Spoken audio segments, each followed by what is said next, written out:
Ajá. Ah, está siendo grabada. Aquí en la ONU el secreto es no innovar. Aquí el secreto es no innovar. Como si le dimos el puesto, pero usted no hace falta que haga nada, por favor. Bueno, lo que yo estaba pensando hacer es esto. ¿Por qué no leen ustedes? Leemos algunos poemas, lo que Bien, ustedes quieran, lo que ustedes quieran. Empezamos con 3 o 4 poemas, no sé. Y después charlamos sobre del proceso de esos poemas. A ver, ¿cómo es el proceso de escritura de ustedes? ¿Cuándo escriben? ¿Cómo escriben? ¿Qué, cuáles son las voces que uno tiene? No tiene que ser algo que no se quiera decir, pero eh, hay un momento en el día en el cual escriben. eh, ¿Quién los está escuchando cuando escriben? Es decir, para mí ese proceso de escritura es maravilloso y es muy útil y es muy solidario, porque no solo uno habla de lo que uno hace, sino que le cuenta a otros que están en el mismo proceso de escritura cómo lo hacen. Por ejemplo, yo me he dado cuenta que en una época escribía, y yo no escribo poesía como ustedes, por eso ustedes me cuentan y me enseñan sobre ese tema, pero cuando yo escribía, por ejemplo, en el pasado, cuando estaba en la escuela de grado, me daba cuenta que yo escribía para, para un público que era el público argentino. Yo tenía que escribir en castellano, no podía escribir de otra manera. ¿Por qué? Porque el imaginario mío cuando estoy escribiendo era ese interlocutor. Pero cada uno tiene un proceso diferente, ¿no? A veces uno escribe como catarsis, a veces piensa que no lo va a escuchar nadie, o a veces está pensando que alguien lo está escuchando. Entonces podríamos hablar de eso, ¿no? ¿Qué les parece? Ustedes lean sus poemas, tranquilos, y después hablamos del proceso de escritura, y si quieren hablar de los poemas que leyeron. ¿Qué les parece? a mí me Bárbaro. parece perfecto. Perfecto. Primero voy a leer algunos poemas que ya están editados. Y si te parece bien, y a, ¿cómo se llama? El Diego. compañero de Diego, Sí, Diego, Diego sí. García. Diego García. Voy a leer dos poemas que están escritos recientemente, digamos.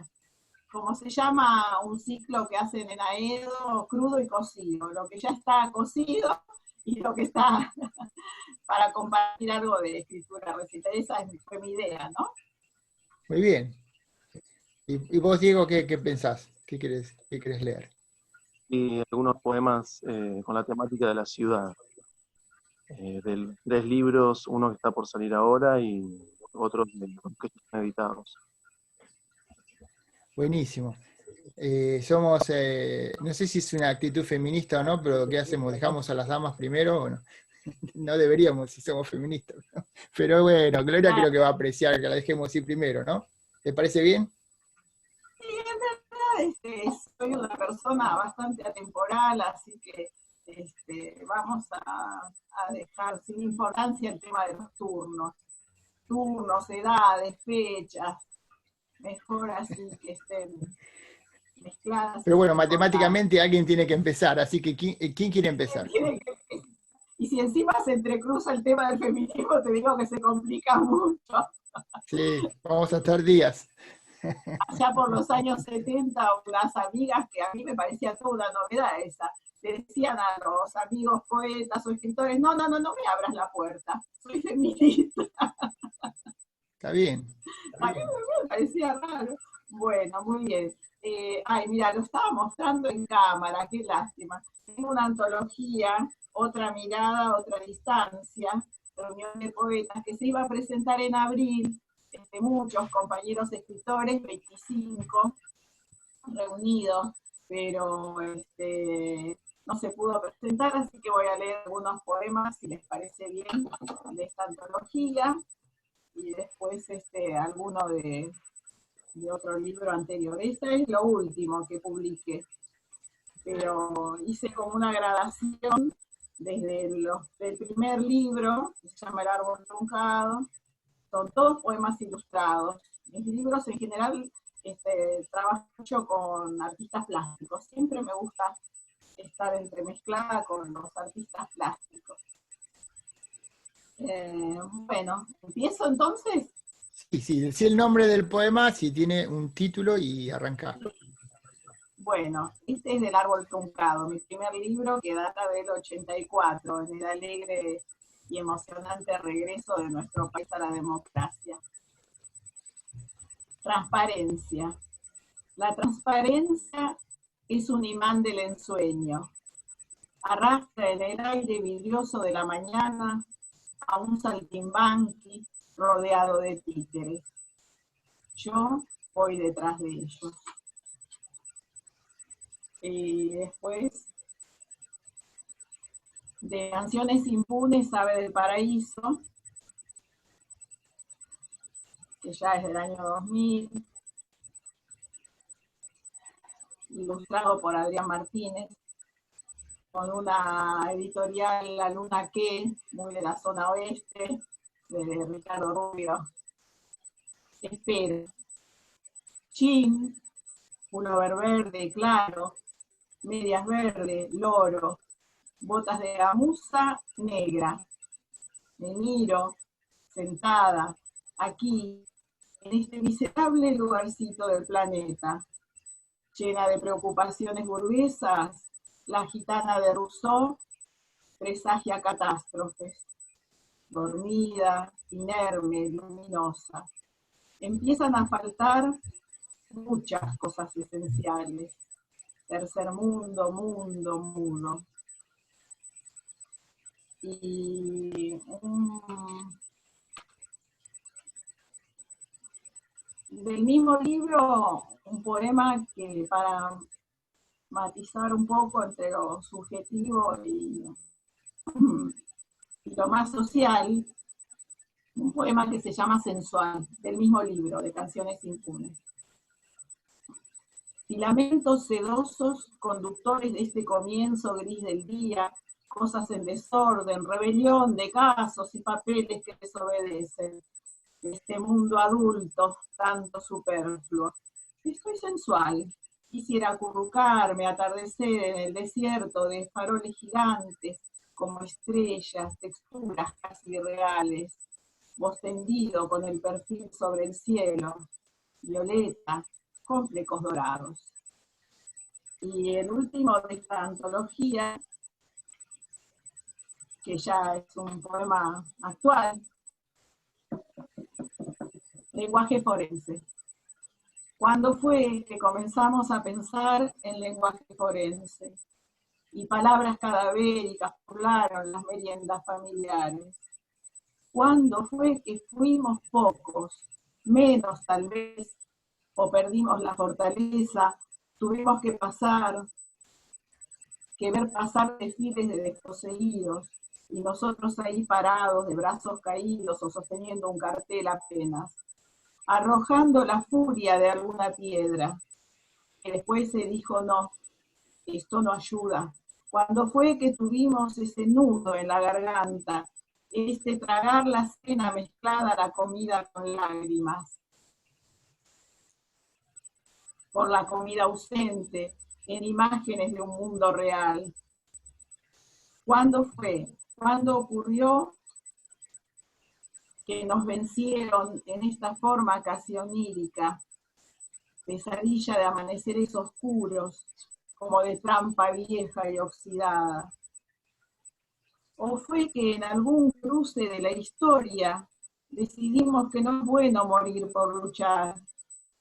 ¿Cuándo fue que comenzamos a despertar de las dulces siestas con gusto a sangre en el fondo de la boca tabicada? Julio de 2019.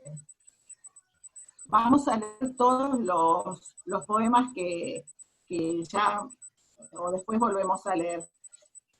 Mejor leemos todos, ¿no? Sí, como quieras. Bueno, así ya. Y estos son dos poemas escritos, creo que con motivo de este tiempo raro que estamos viviendo, y son completamente actuales. La noche. La noche, un silencio denso pesa sobre los árboles. Tiempos de extrañeza. Este silencio que inquieta, pero tu voz es canción que calma. Lo vertiginoso, lo innombrable. Me hunde en la belleza de tu cuerpo. De una mirada desde el celular, me disuelve en las imágenes del sueño. Y el último, que es de cuando todo esto comenzó y nos sentimos tan extraños. Algo recobra su equilibrio. Una paloma encontró miguitas de sabroso pan en el puerto.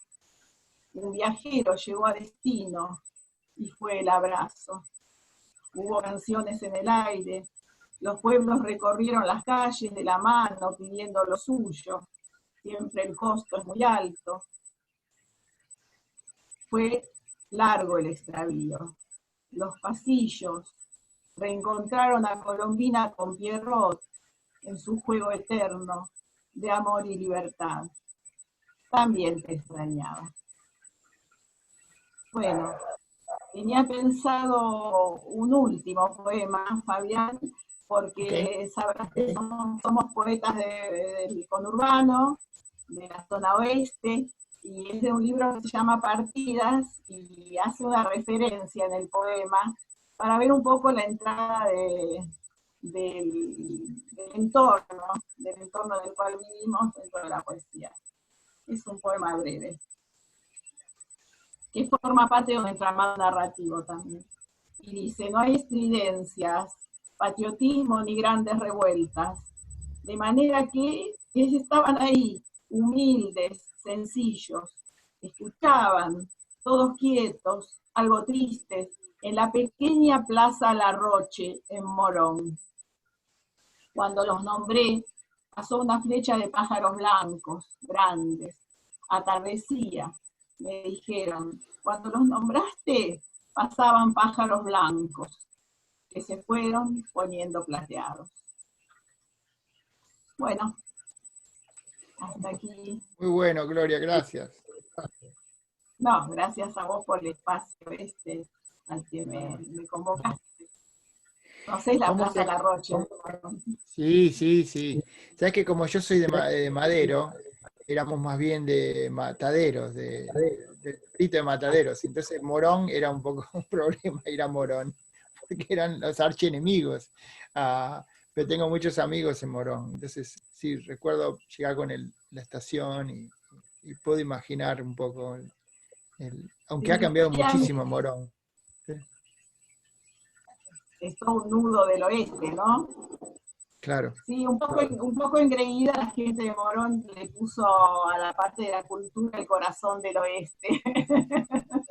Ese está bien. Morón, está el bien, corazón del oeste. Estuve en Morón el año pasado y me sorprendió cuánto ha cambiado, cuán céntrico está Morón, sobre todo el centro, la parte donde está la universidad.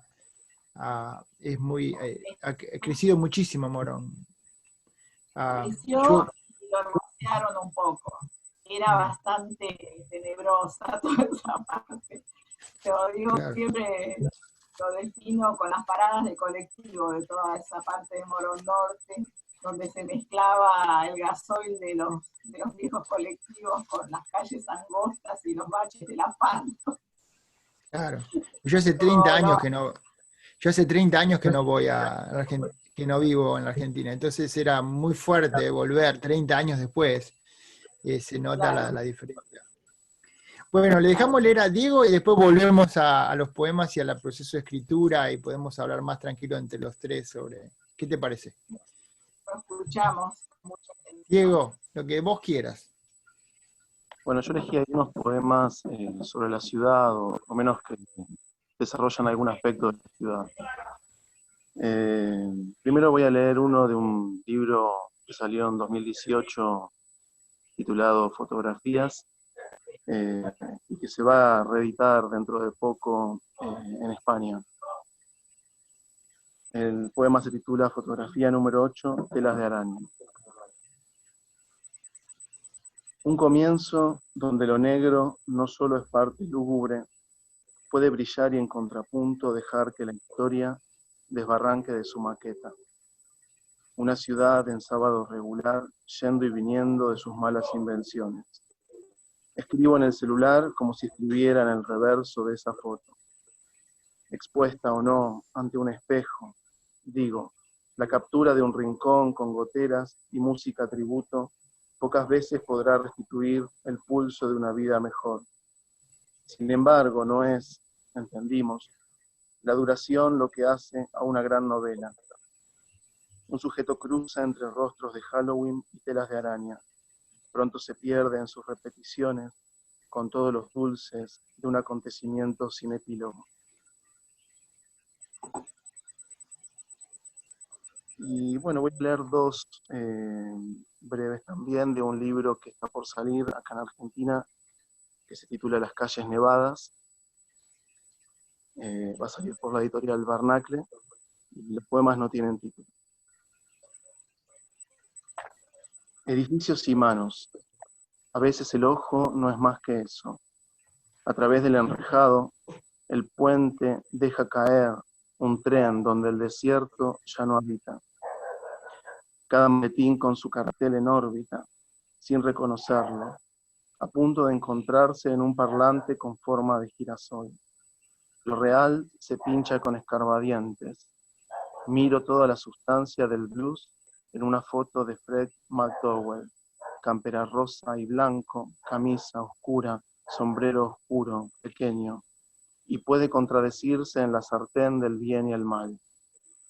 Es solo una imagen congelada, el funeral de la niña. Podría haber venganzas sobre ello. ¿Qué puede regir sobre lo que no tuvo ley? Tal vez algunas frutas del recuerdo, datos, que descansan la corriente de venas y arterias. Es un barrio donde nadie recuerda nada. No habrá cortejo si no sale en la televisión. Y el último, también del mismo libro, Las calles nevadas. Calles resbaladizas como grafitis. ¿Qué dice? Preguntás. A lo mejor sean una traducción de esas escaleras oxidadas, o esos contenedores de basura donde las infecciones duermen. El sueño de lo que está bien. Vuelvo y copio. Las ciudades arman sus propias lenguas. Hace demasiado frío para seguir caminando en estas tumbas. Que los faraónicos autos abandonados descansen en sus ruinas. El sentido es mucho más burgués y miserable. Esto es otra cosa. Bueno, podríamos dejar esos tres.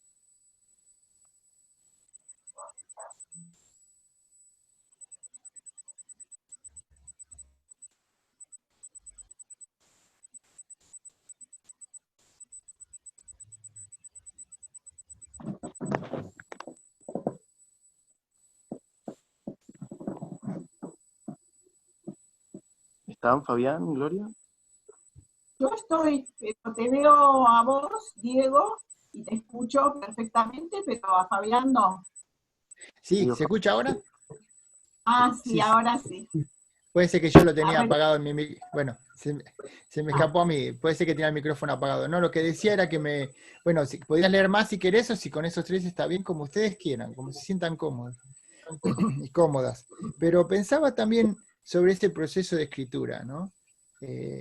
Si uno que es neófito, uno que es totalmente, digamos, ignorante del tema, con la mayor humildad y inocencia, les preguntaría, ¿cómo escriben? ¿Cuándo escriben? Sí. Y la última pregunta, que sería hasta personal, es ¿por qué escriben? Empieza Gloria. yo le dejo el lugar ahora a Diego. Ahora le toca a Diego. Muy bien, Bueno, digo. bueno, ¿cuándo escribo? Creo que de alguna manera todo el tiempo, aunque no todo el tiempo me siente a escribir, ¿no? Diría que desde 2016, que fue un libro para mí quiebre en lo que tenía ganas de hacer con la escritura, vengo desarrollando un mismo proyecto en diferentes libros, podríamos decir. Si bien son bastante diferentes entre sí los libros que fueron saliendo desde entonces, uno va encadenándose con otro. Así que de alguna manera es un mismo ensayo dividido en esto que serían los libros, ¿no? A partir de ideas o ciertas inquietudes o preguntas sobre todo, ¿no? Yo escribo no para resolver cosas, sino para seguir teniendo más preguntas para seguir escribiendo. Me parece que va un poco por ese lado, ¿no?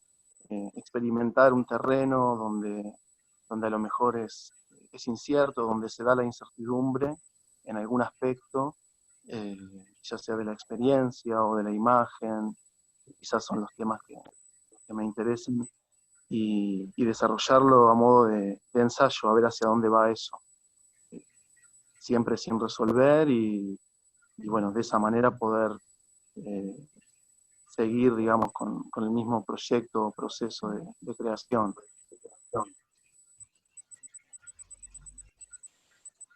¿Para quién? No, ¿por qué escribo? ¿No? Habías preguntado, Fabián, también. Sí, pensando en el famoso poema de Hellman que dice, con estos poemas no, y al final dice, se sienta a la mesa y escribe. ¿Por qué escribimos? Creo que tiene que ver con una especie de búsqueda en el lenguaje, que en el caso mío, con la poesía, no lo podría encontrar, digamos, no lo puedo encontrar en otro género o en otro tipo de escritura o en otro uso del lenguaje, ¿no? Digamos, yo soy docente, trabajo como docente, y el lenguaje ahí se da en otra circunstancia. Pero en la poesía creo que hay una puerta donde el lenguaje se convierte en otro espacio. Me parece que habitar ese otro espacio, que podría ser de una experiencia diferente a la vital, es el motivo, ¿no? Y desde ese otro espacio pensar, ¿no? Poder pensar desde ahí el resto de las aristas de la vida. Me parece que es una forma de pensar. A mí, entonces, digamos, lo hago para mí mismo, no pienso en un receptor particular.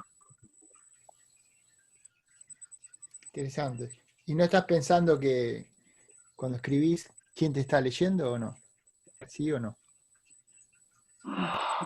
Seguramente uno piensa en un lector, o sea, siempre la escritura de uno construye un lector ideal y construye una expectativa de lectura, ¿sí? Trato de no pensarlo o de no considerarlo a la hora de encarar un proyecto, pero seguramente si uno se pone a indagar, una construcción de lector siempre hay detrás. Posiblemente en un lector que sea clon de mí mismo de alguna manera, ¿no? En lo que a mí me gusta leer, escribo lo que a mí me gustaría leer, de alguna manera va como por ese lado esa construcción del lector. Después lo social, digamos, el aspecto de publicación, ya es un poco más complejo y uno, digamos, a la hora de producir literatura, creo que es conveniente desprenderse de eso, ¿no? ¿Qué pasa después? Lo mejor es más afinado al editor, digamos, poder pensar algunas otras cuestiones de esa escritura en relación a su posible circulación social o a su recepción. Pero a la hora de producir la obra, no, por lo menos intento pensar que no las tengo en cuenta. Ya que el tema de la serie de lecturas es sobre el territorio, cuando vos escribís o cuando estás en el proceso de creación, por supuesto que no tiene que ser siempre, ¿no? ¿Estás pensando en el territorio de donde escribís? ¿Es importante ese tópico, ese topos, ¿no? ¿Ese lugar donde vos estás escribiendo o es algo, te sentís que trascendés tu territorio? Bueno, cuando elegí estos poemas, pensé, ¿no?, en elegir poemas sobre la ciudad y traté de reflexionar un poco qué es lo que pasa con la ciudad, con la cultura, ¿viste? De alguna manera, por más que uno piense o no en una referencia concreta, ¿no? En lo que vendría a ser la referencia dentro del texto, la ciudad donde uno habita está presente siempre. Distintos modos de construcción, ¿no? Incluso, digamos, en el uso de la lengua, las tomas de posición frente a lo urbano, frente al ciudadano, que podría ser en mi poesía particular un sujeto muy particular o muy trabajado a lo largo de mis libros. Así que aunque uno no quiera de alguna forma, o no quiera hacerlo referencial, me refiero, ¿no? Aunque uno no quiera plasmarlo como una referencia concreta, donde uno habita está siempre. Muy interesante, muy interesante. Gracias, Diego. Y después igual al final vamos a tener un ratito para decir algunas últimas cosas. Y Gloria, si te preguntamos las mismas Bueno, o similares preguntas, ¿qué pensás? bueno, yo escribo narrativa, tengo 4 novelas, es toda una saga sobre una misma familia, un mismo contexto del lugar, digamos, ¿no? Territorial, donde vive esta familia, y a partir de ahí hago una construcción. En narrativa pienso, sí, porque pienso en el lector en un sentido de que la narrativa es una construcción que apela en cierta forma. La narrativa contemporánea igual se abre a otras maneras, a otras metodologías, ¿no? Más desorganizadas, tal vez, que la novela decimonónica del siglo XIX, que todo lo explicaba, el autor queda más librado al campo del lector de la narrativa contemporánea. Pero así todo, el lenguaje no se rompe, no se disocia totalmente, bueno, salvo en Finnegan's Wake, ¿no? Siempre cuando uno habla de literatura, sale por algún costado algo que te dice, está bien lo que estás diciendo, pero cuidado porque también está esta otra corriente que no es tan así. Y en poesía un poco también el abanico se abre desde lo formal del lenguaje, ¿no? Del lenguaje poético. Yo me formé afortunadamente con gente del taller del grupo literario Roberto Art, que eran unos escritorazos divinos de Padua, Morón, Merlo, traductores. Y entonces me acercaron muy jovencitas, tendría unos 18, 19 años, y me acercaron primero que todo una lista de libros, no, los libros me prestaron de poetas. Entonces inmediatamente conecté con la poesía contemporánea, la poesía sin rima, la poesía muy liberada, ¿no? El surrealismo fundamentalmente, los poetas surrealistas y demás. Entonces encontré en el género de la poesía un territorio, como lo llamo yo, de libertad salvaje. De libertad salvaje, o sea, lo escribo porque lo tengo que escribir, porque siento internamente algo que ni sé qué es, algo, como decía Vallejo, César Vallejo, el gran poeta peruano, como unas nebulosas. De esas nebulosas salen cuestiones que me aquejan, que se me presentan, fundamentalmente por la noche, muy noctámbula soy para la literatura. En poesía en general surgen con los árboles oscuros afuera, pero se me presentiza mucho lo que trabajo en los talleres, ¿no? La ruptura del lenguaje lógico y formal. No me importa la lógica y no me importa demasiado una estructura. Va cobrando su ritmo, su lógica interna y su estructura. Y bueno, en el mundo de las imágenes, de la imagen poética que se forma cuando la palabra ya no es la palabra, sino algo que te está expresando. Es un género altamente expresivos. No sé si cambia el mundo, si salva a la humanidad, como se presenta tanto a la poesía, ¿no? Pero nos expresa fuertemente. Para mí es una vía de salida.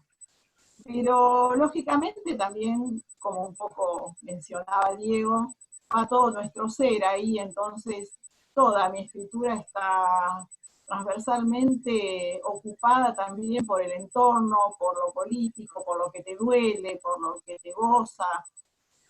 Se van entrecruzando y entretejiendo todo lo que implica la subjetividad, que en poesía lo dejo liberado. Las voy escribiendo, se me van acumulando, y cuando quiero publicar un libro, ahí sí, quiero que sea un libro de poemas.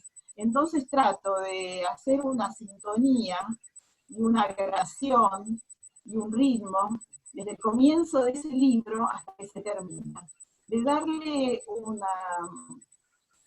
una especie de hilos, ¿no? De hilos internos que vayan siguiendo como si fuera algo más parecido a la música, ¿no? Y inclusive lo que yo percibo como el poema del comienzo, el final, a veces los divido en dos partes según las temáticas más subjetivas, más volcadas a lo político y a lo social, pero en poesía le abro la puerta de entrada o de salida de adentro mío a cosas que necesito absolutamente expresar. Y si tengo que decir, no pienso en quién no, para nada.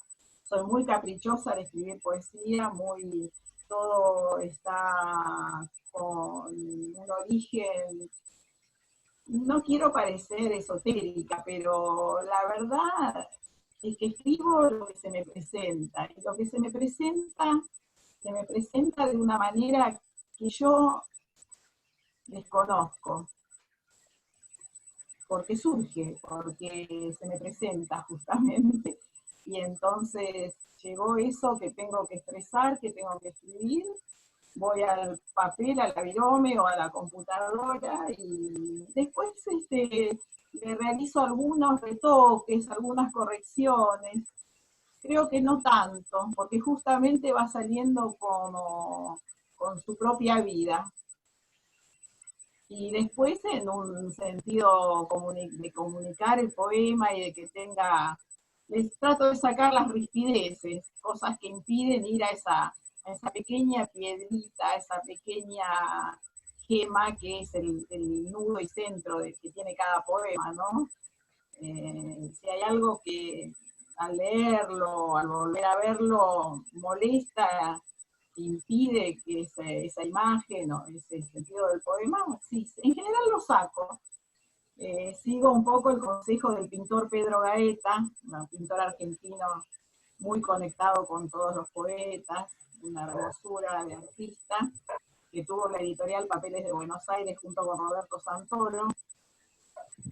Él dice que la narrativa se parece mucho a la escultura, porque uno pone material, a la pintura, perdón, porque uno pone material y va logrando el cuadro, la trama, el tapiz. Y que la poesía se parece mucho a la escultura, porque se llega a lo esencial sacándole algunas zonas que sobran. Bueno, lo trabajo de esa forma, el poema. Pero ya te digo, y después, bueno, para los libros sí, los voy secuenciando y trato de que ese libro tenga un título que lo envuelve, un sentido,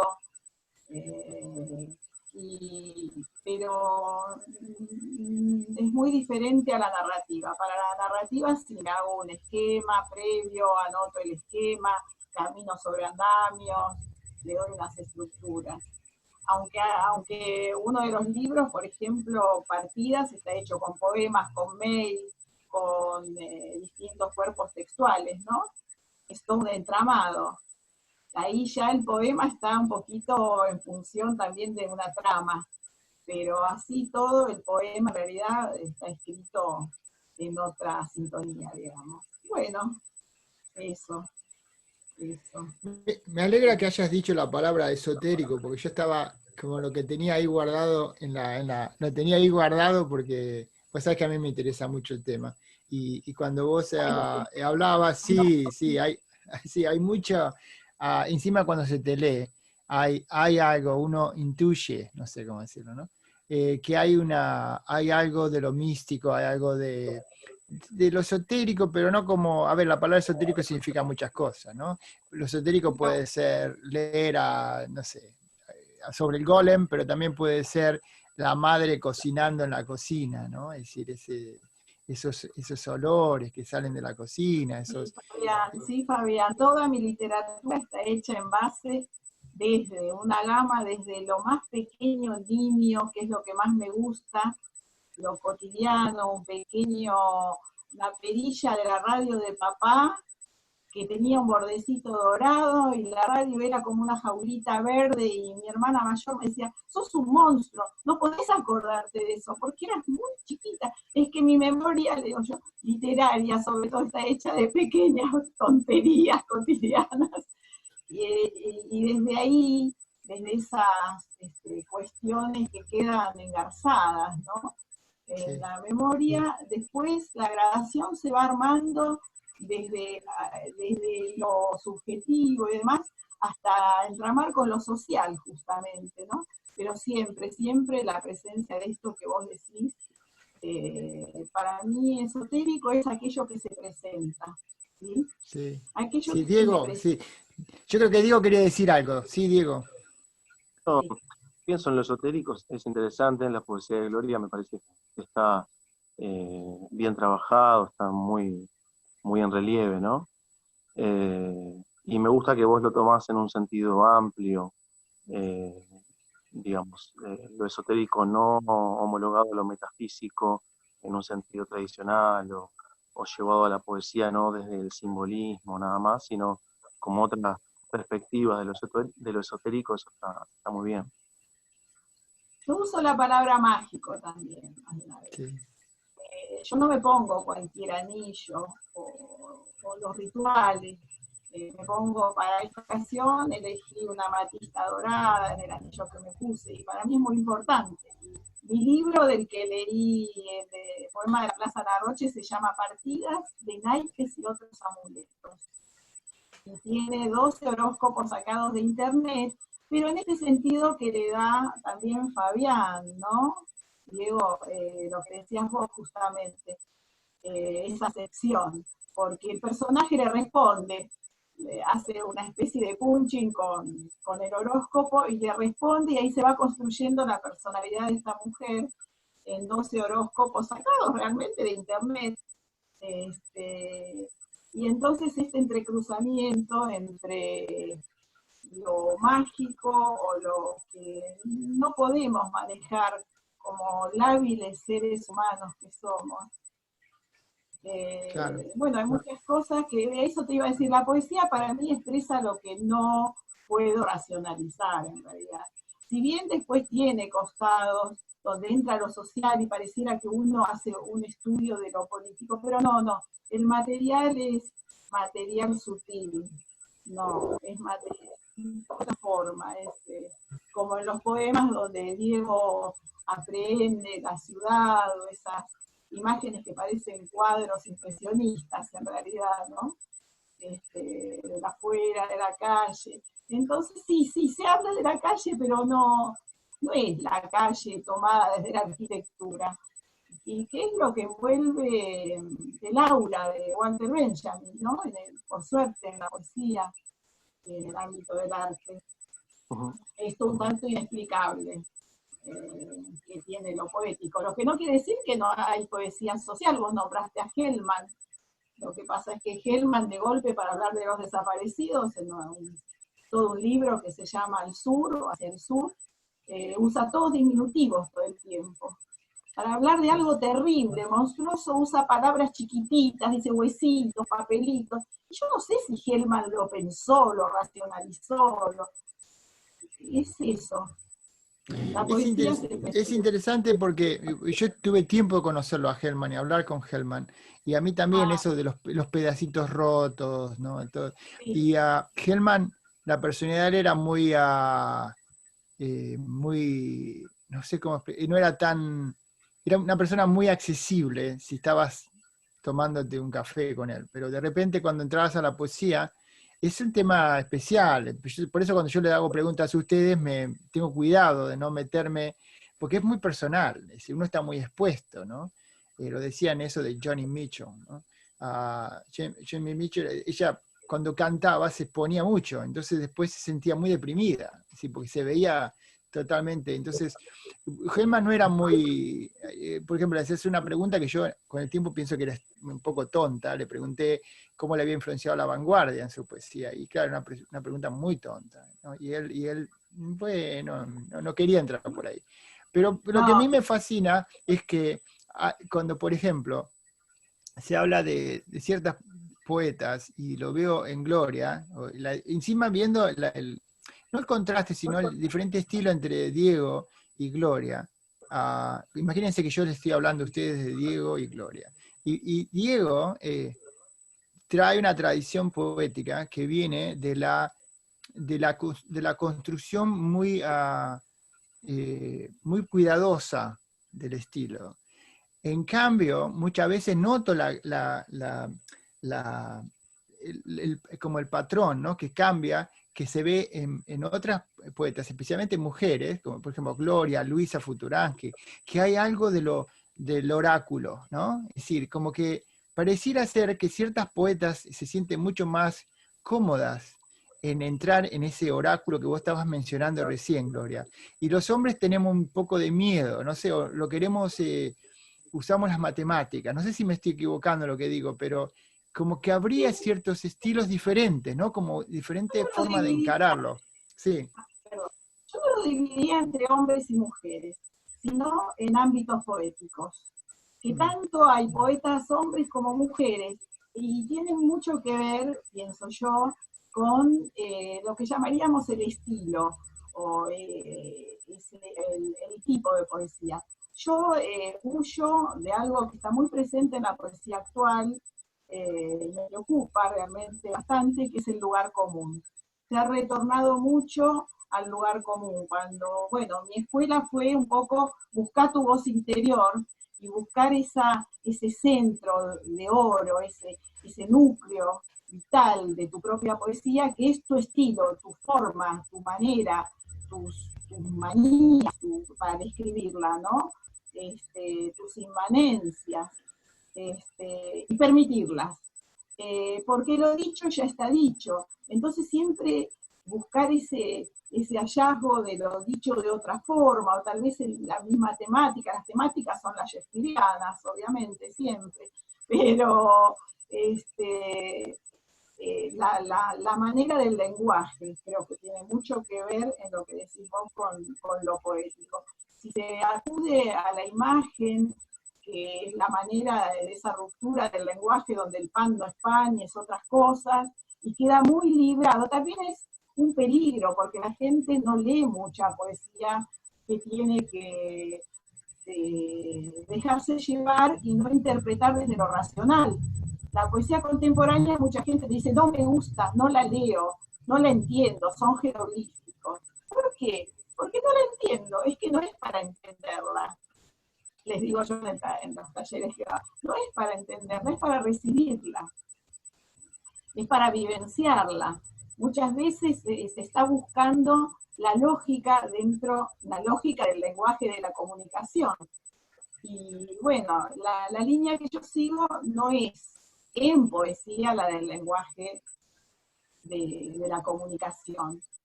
Después podemos decir, bueno, pero también Pedroni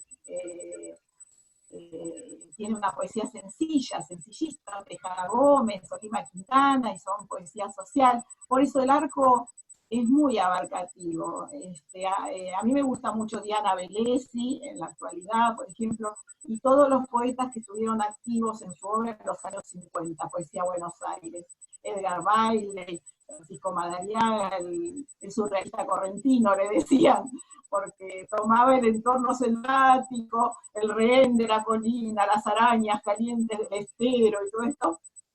Por eso Los Amigos, un gran poeta. Raúl Gustavo Aguirre, gran teórico y poeta también. Bueno, esa generación que hace de la poesía el territorio justamente de lo imposible, de lo mágico, lo inabarcable, lo inexplicable, y explorar ahí. Pero reconozco que para eso, para transmitirla masivamente, hay que dar unas charlas, una iniciación. Yo después lo trabajé hasta con chicos, porque el automatismo en realidad es surrealista. Para bucear en tu interior es una manera de liberación también. Pero Diego, ¿qué bueno, querías decir? Pero... son corrientes, hay muchas corrientes. Interesante lo que plantea proyectos, ¿no? Bueno, de uno como lector.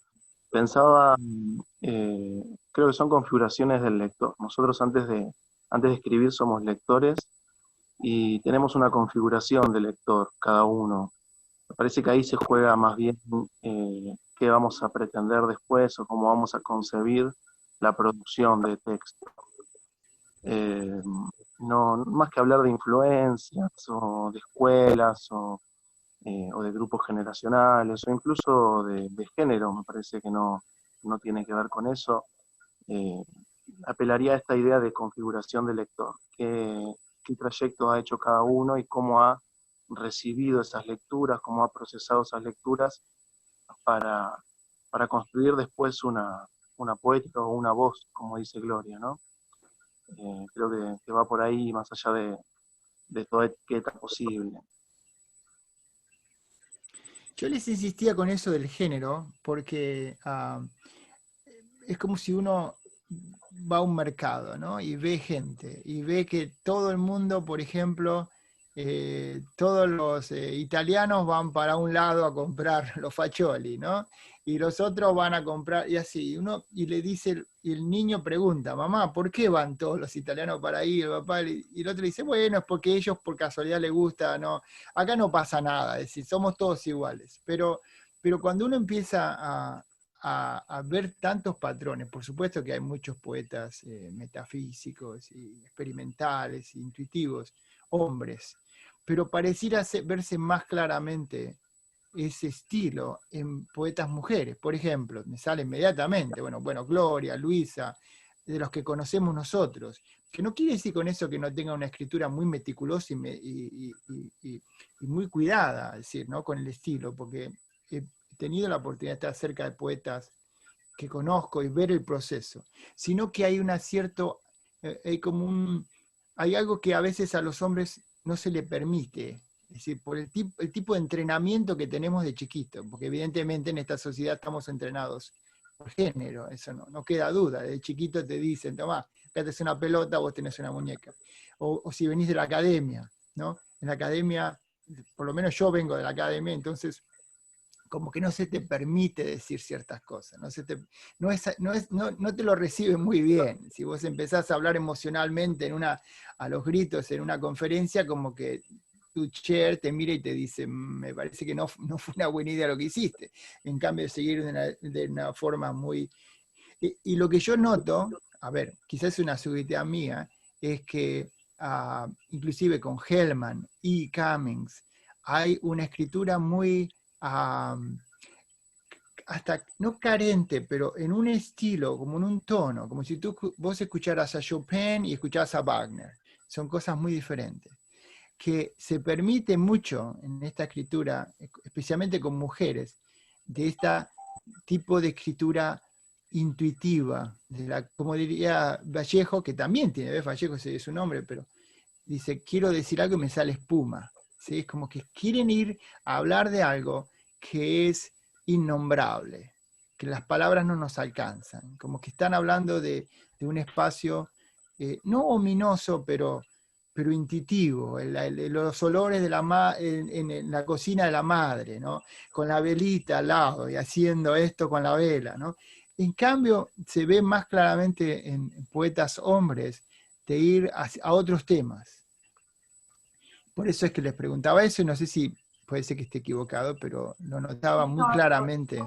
Sí, coincido mucho con vos y con Diego en que indudablemente somos producto, inclusive como creadores, ¿no? Como escritores, como en la tarea de escribir, producto de la formación, en el sentido de la lectura, como dice también, con qué nos fuimos topando cuando nos fuimos dando cuenta que queríamos escribir, y por eso yo mencioné a los maestros que me acercaron el surrealismo y las corrientes tal vez más liberadoras. Todo el tiempo que hablas, Fabián, se me cruza la imagen, vos dirás que tendrá que ver, de una película que se llama Morir de Amar, de André Cayat, sobre el caso de una profesora y un chico de 17 años que se enamoran y demás. Pero hay una escena en un restaurante donde ella lo mira y empieza a servir una copa de vino.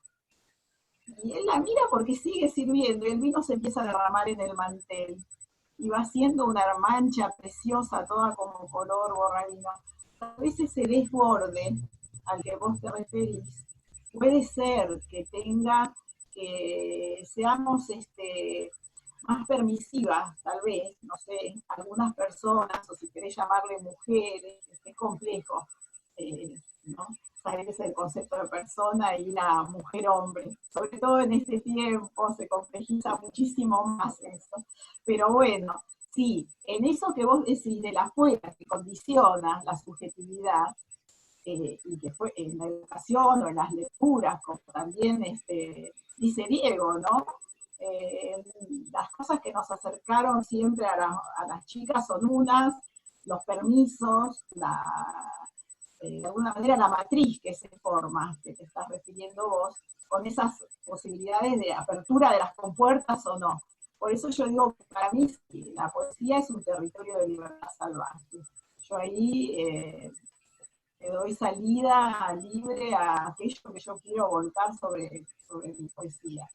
Y ya te digo, la narrativa no tanto. Pero como dice Diego, cuando yo leí, me leyeron, me acercaron y pude leer el Ulises de Joyce.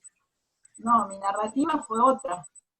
Es más, mi primer libro de narrativa lo publico después de haber leído Joyce.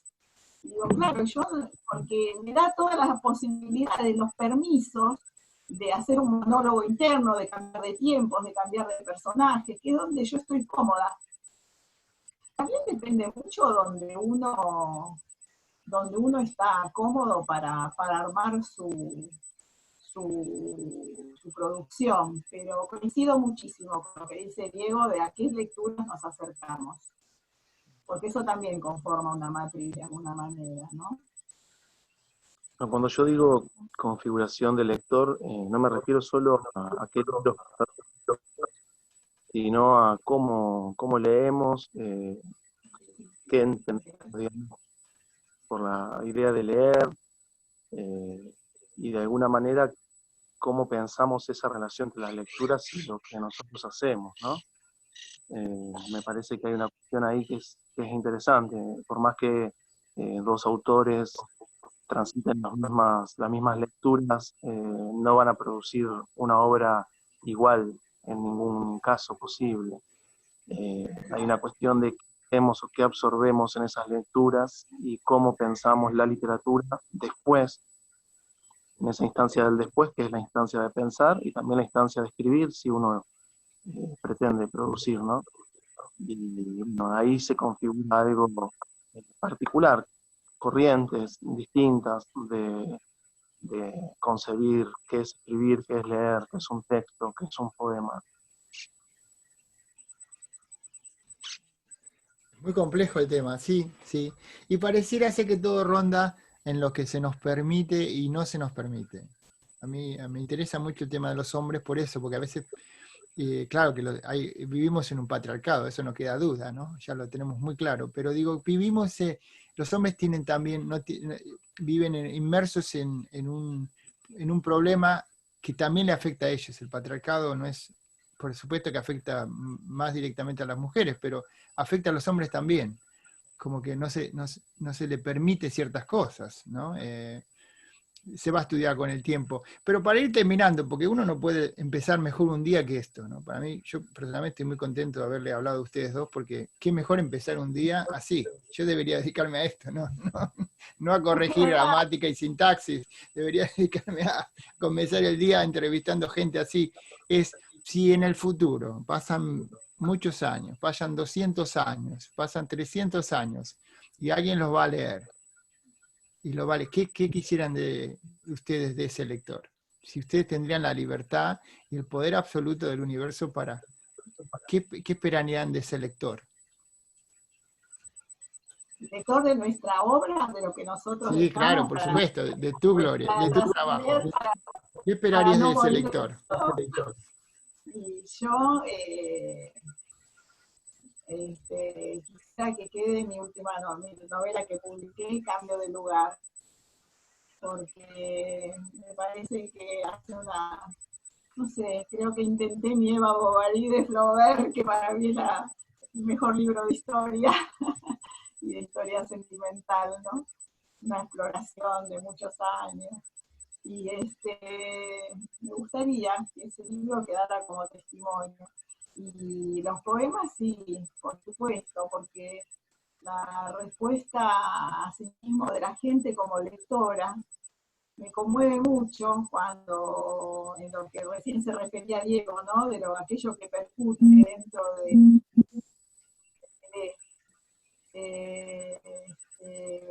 y cuando me dicen que algo llegó, conmovió, o al leerlo, como me dijeron el otro día, me da permisos a mí de libertad, no sé, esas cosas que como que rebotan en el que lee. La poesía, bueno, con el poema que se tope mío, me gustaría que llegue, que tienes razón, hablé mucho de los permisos hoy. Y también los permisos chocan contra los mandatos de los que hablaste vos, Fabián, mucho con respecto al mundo de lo masculino, que estoy de acuerdo también con lo que decís. Así que eso, que quede mi visión, mi sensibilidad de época, me preocupa mucho. Sí me gusta publicar, porque yo escribo para los demás. Soy muy sociable, muy comunicante, necesito construirme en los demás. Necesito esa devolución. Si bien escribís en tu absoluta soledad, pero me gusta, escribo para la gente, con la gente, me gusta estar con la gente. Eso. Muy bien. Diego. Bueno, espero un lector sin prejuicios, sin información previa. Creo que el lector ideal es el que encuentra un libro sin saber nada de él ni del autor y tiene una experiencia genuina ante esa circunstancia de lectura, ¿no? Me parece la lectura más linda cuando uno encuentra una obra que desconoce y se sumerge con toda la inocencia de esa circunstancia. Bueno, buenísimo, les agradezco. Hablamos más de una hora. Upa. Así que yo voy a... No, fenómeno. La última cosita, lo que sí Sí, siempre está muy presente en mí, creo que la poesía brota solo porque está en mí, es la parte del ser político que llevo dentro mío. Y entonces sí, la política tomada en un sentido de lo social, de algo más bello para el destino de la raza humana, más justo, y esta parte sí, la tengo muy enraizada, pero creo que va saliendo como riachuelos que invaden todo lo que escribo, y eso sí en el lector del futuro. Ya no diría que sirva para cambiar la conciencia, porque eso lo hubiera dicho hace muchos años. Pero bueno, sí, que deje testimonio de a ver si se puede, ¿no? Ir hacia algo un poco mejorado. Vamos a ver tus androides que nos aportan, Fabián Vanga. ay, no sé, no son míos, yo los estoy mirando, así que bueno. Sí. Voy a parar la grabación, pero nosotros podemos seguir hablando unos minutos antes de despedirnos, pero les quiero agradecer muchísimo este tiempo que me dieron y nos dieron. Lo vamos a publicar la semana que viene, que va a ser una semana de de charlas de este tipo, hay muchas, tenemos como más de 7, y de muchos temas. Todos abordan lo mismo tema, arte y territorio. Ese conurbano que termina siendo el conurbano de Joyce, ¿no? O el de Doctor Sí. Zhivago, sí, de Pasternak. Es muy... Perdón, tengo que hacerlo, de Roberto Arlt. Sí, bueno, eso lo hablamos ayer, lo van a escuchar en uno de los audios, cuando hablaban del sur. De Temperley, ¿no? Los 7 locos, los lanzallamas. Y bueno, pero el viaje, a ver, si te lo pones a pensar, el viaje de Erdosain al sur es un poco como el viaje en Drácula, ¿no? A Transilvania, van a la otra edad, es decir, es interesante cómo nosotros, como decían los brasileños, claro, esa es... la metafísica de Buenos Aires, Roberto Arlt. Claro, él te trae al hombre, como, por eso a mí me sorprendía mucho, les comento, por ejemplo, que le gustaba Incardona, por ejemplo, les encanta Incardona, todo ahí, todo con Villa Celina, ¿no? Entonces, y yo le decía, pero muy interesante, pero ¿qué te gusta de Incardona? Y es que está el hombre araña en Villa Celina, ¿no? Es que te trae o te trae Marvel, que son los superhéroes, o te trae no sé, Pasternak, y te los traen a tu barrio, ¿no? Es decir, no es ya la Rusia de los zares, es acá. Y es muy nuestro eso, de tener ese... somos como una especie de papel calcado, ¿no? Que vamos poniendo diferentes cosas una encima de otra, y al final lo ves y hay montones porque somos un país de inmigrantes, que se juntaron con los locales, y bueno, y ahí de repente tenés, por eso les trato de explicar acá, tenés la sinagoga y enfrente tenés la mezquita, están todos juntos, y somos todos igual, qué sé yo, no sé, es lo mismo. Claro, ¿no? bueno, justamente lo que vos decís, la historia de cambio de lugar parte de una familia de inmigrantes rusos, pero en el oeste, en una esquina del oeste, que es de donde estoy hablando, que llegan a vivir primero los abuelos, después los padres, finalmente nosotros, y que vinieron de las estepas rusas. Claro. Es algo muy increíble pensar eso, que somos toda esa mezcla producto de distintas. Y con todos los grupos, porque mira, yo me crié con un tío italiano, que era mi tío abuelo, pero era el marido de la hermana de mi abuela, que era como mi abuelo, era mi padrino total, él directamente me adoptó como...